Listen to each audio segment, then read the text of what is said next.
नमस्कार दोस्तों, एक बार फिर से आप सभी दोस्तों का आपके अपने YouTube चैनल पर बहुत बहुत स्वागत है। दोस्तों आज की जो सभी बड़ी खबरें, मुख्य समाचार सामने निकल के आ रहे हैं दोस्तों, जहां पर चलेंगे एक एक करके सभी बड़ी खबरें आगे इस वीडियो में जानेंगे।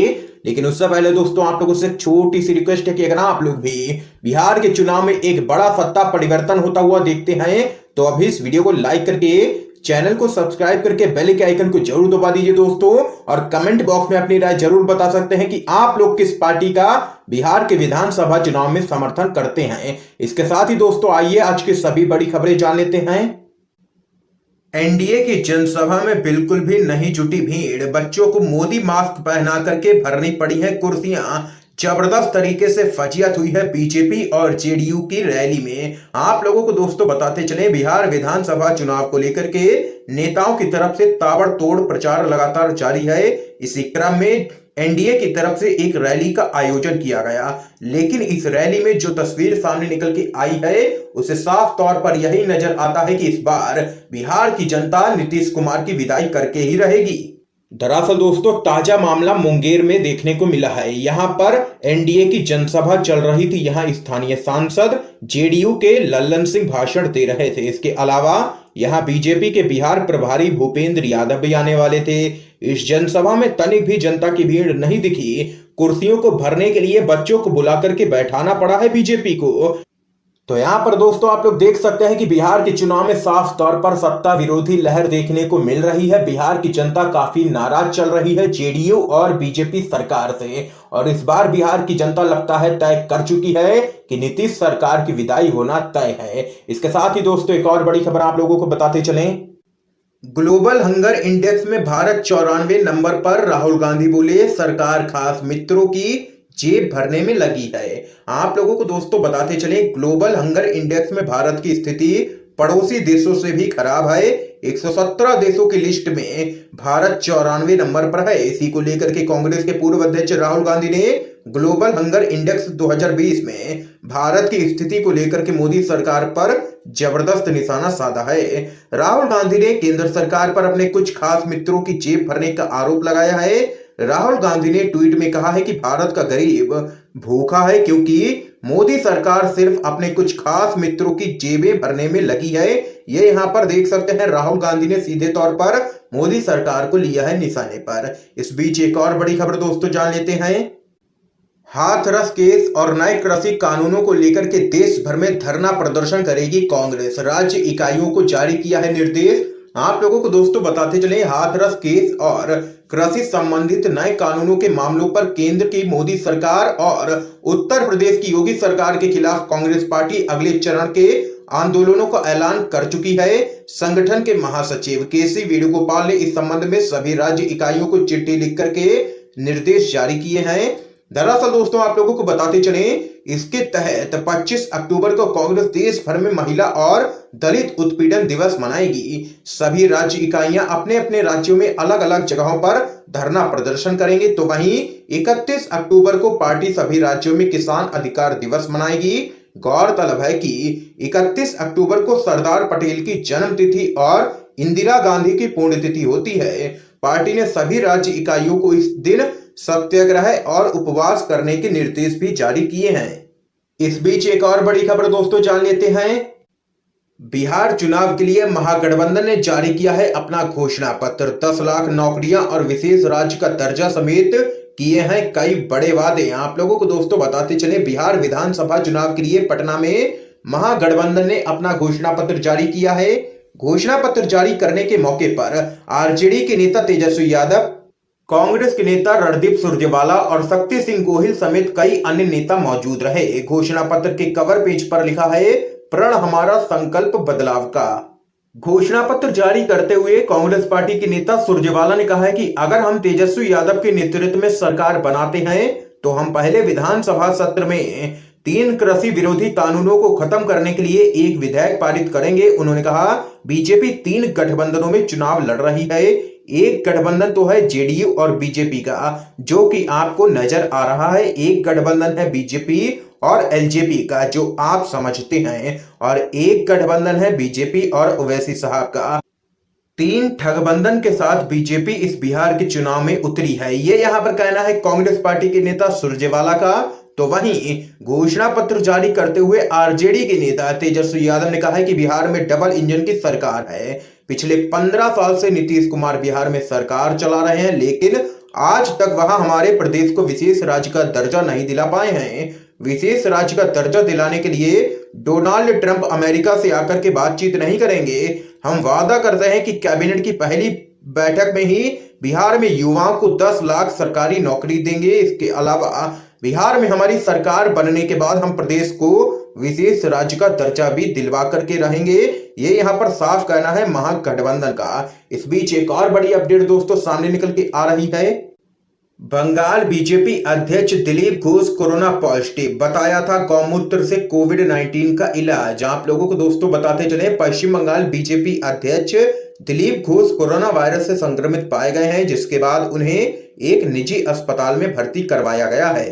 दरअसल दोस्तों दिलीप घोष अपने विवादित बयानों को लेकर के सुर्खियों में रहते हैं हमेशा ही। उन्होंने कोविड-19 का इलाज गौमूत्र से करने को लेकर के एक बयान जारी किया था, लेकिन अब यहां पर वो खुद ही कोरोना वायरस पॉजिटिव पाए गए हैं, जिसके बाद उनकी सोशल मीडिया पर काफी फजीयत हो रही है और लोग उनका जम करके मजाक भी उड़ा रहे हैं सोशल मीडिया पर। इसके साथ ही दोस्तों एक और बड़ी जानकारी आप लोगों को बताते चलें।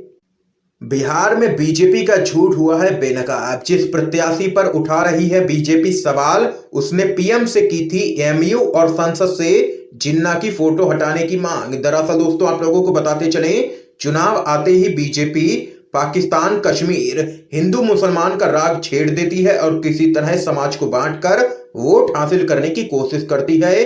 इसका एक उदाहरण यहां पर बिहार चुनाव में देखने को मिल रहा है।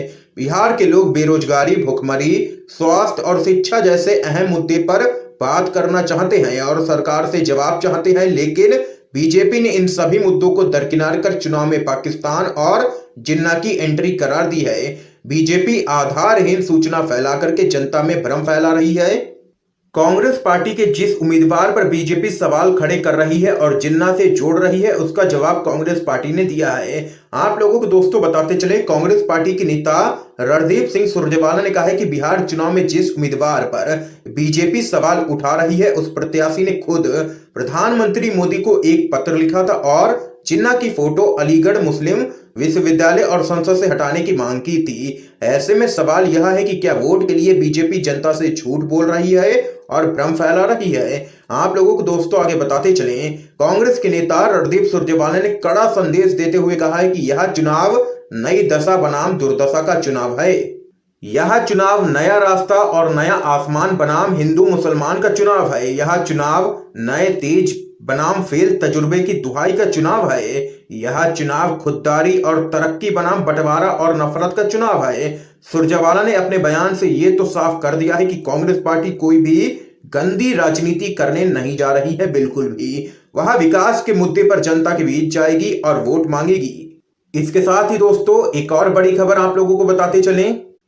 जीडीपी के बाद हंगर इंडेक्स में इंडिया बांग्लादेश और पाकिस्तान से पिछड़ा। प्रशांत भूषण बोले, बहुत अच्छे मोदी जी। आप लोगों को दोस्तों बताते चले, हाल ही में इंटरनेशनल मॉनेटरी फंड के द्वारा जारी की गई एक रिपोर्ट में भारत की प्रति व्यक्ति जीडीपी ग्रोथ बांग्लादेश से भी कम होने की आशंका जताई गई है।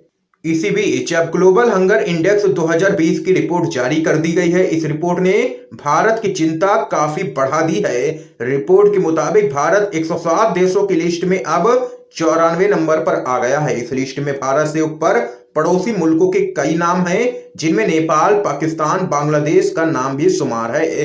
बांग्लादेश जहां इस लिस्ट में 75वें नंबर पर है, तो वहीं पाकिस्तान 88वें नंबर पर रखा गया है। इसके साथ ही इस रिपोर्ट में यह भी बताया गया है कि भारत में आज स्थिति यह है कि देश की 14% जनसंख्या कुपोषण की शिकार है। गौरतलब है कि देश में बढ़ रही बेरोजगारी और भुखमरी को लेकर के विपक्षी दल पहले से ही मोदी सरकार पर हमला बोलते रहे हैं, लेकिन इस रिपोर्ट के सामने आने के बाद अब कांग्रेस समेत कई विपक्षी दलों ने ग्लोबल हंगर इंडेक्स के आंकड़ों का हवाला देकर के मोदी सरकार को घेरा है। इस मामले में वरिष्ठ वकील प्रशांत भूषण ने भी मोदी सरकार पर निशाना साधा है। प्रशांत भूषण ने एक तस्वीर शेयर करते हुए ट्वीट में कहा है कि भारत के प्रति व्यक्ति जीडीपी में बांग्लादेश के मुकाबले नीचे जाने के बाद अब भारत वर्ल्ड हंगर इंडेक्स की रिपोर्ट में भी बांग्लादेश और पाकिस्तान से नीचे आ गया है। बहुत अच्छा चल रहा है मोदी जी। ये यहाँ पर प्रशांत भूषण ने देख सकते हैं मोदी सरकार पर निशाना साधा है। इस बीच एक और बड़ी अपडेट दोस्तों जान लेते हैं। हिंदू मुस्लिम में नफरत फैलाने के आरोप में फंसी हैं कंगना। बांद्रा कोर्ट ने दिया है एफआईआर दर्ज करने का आदेश। आप लोगों को दोस्तों बताते चलें, भाजपा समर्थक कंगना रनौत की मुश्किलें दिन पर दिन बढ़ती ही जा रही हैं। खबर सामने निकल के आ रही है कि मुंबई की बांद्रा कोर्ट ने कंगना रनौत के खिलाफ एफआईआर दर्ज करने के आदेश जारी कर दिए हैं। दरअसल बांद्रा कोर्ट में कंगना रनौत के द्वारा हाल ही में किए गए ट्वीट्स और दिए गए बयानों को लेकर के एक याचिका दायर की गई थी, जिसमें यह आरोप लगाया गया था कि कंगना रनौत समाज में नफरत और सांप्रदायिकता को बढ़ावा दे रही हैं। याचिकाकर्ता का आरोप है कि कंगना रनौत ने बीते कुछ वक्त में बॉलीवुड के हिंदू और मुस्लिम कलाकारों के बीच धार्मिक भेदभाव बढ़ाने का काम किया है। उनके आपत्तिजनक ट्वीट की वजह से आम लोगों और फिल्म इंडस्ट्री के कलाकारों की धार्मिक भावनाएं आहत हुई हैं। इसके साथ ही दोस्तों एक और बड़ी खबर जान लेते हैं। मध्य प्रदेश विधानसभा उपचुनाव के लिए कांग्रेस पार्टी ने जारी किया है घोषणा पत्र।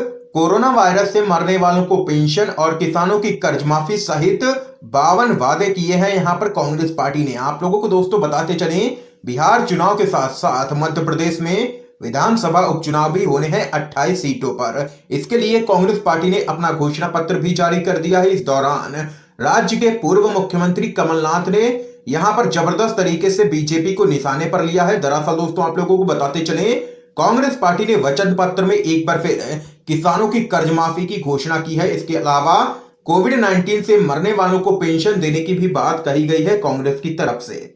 राज्य के पूर्व मुख्यमंत्री कमलनाथ ने वचन पत्र जारी करते हुए कहा है कि उन्हें पूरा यकीन है कि कांग्रेस एक बार फिर सत्ता में लौटेगी और जनता उपचुनाव में कांग्रेस पार्टी का साथ देगी और बीजेपी के मुंह पर करारा तमाचा मारेगी जनता।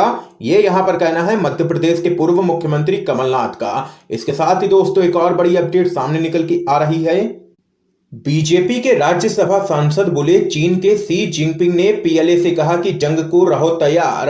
हैरान हूं कि मोदी सरकार से कोई भी नहीं दे रहा है जवाब। आप लोगों को दोस्तों बताते चलें, एलएसी विवाद को लेकर के बीजेपी के सांसद सुब्रमण्यम स्वामी ने कहा है कि चीनी राष्ट्रपति शी जिनपिंग अपने मुल्क के जवानों को युद्ध के लिए तैयार रहने को लेकर के आदेश दे चुके हैं, पर भारत की ओर से इस पर कोई भी जवाब या प्रतिक्रिया नहीं दी गई है, जिसको लेकर के मैं काफी हैरान हूं। ये यहां पर कहना है बीजेपी के सांसद सुब्रमण्यम स्वामी का। ये यहां पर दोस्तों आज की तमाम बेहद बड़ी खबरें सामने निकल के आई हैं जो हमने आप लोगों तक दोस्तों पहुंचाई हैं। इस वीडियो को ज्यादा से ज्यादा शेयर कीजिएगा, अपने सभी दोस्तों तक इन खबरों को जरूर पहुंचाइएगा और चैनल को सब्सक्राइब करके बेल के आइकन को जरूर दबा दीजिए दोस्तों।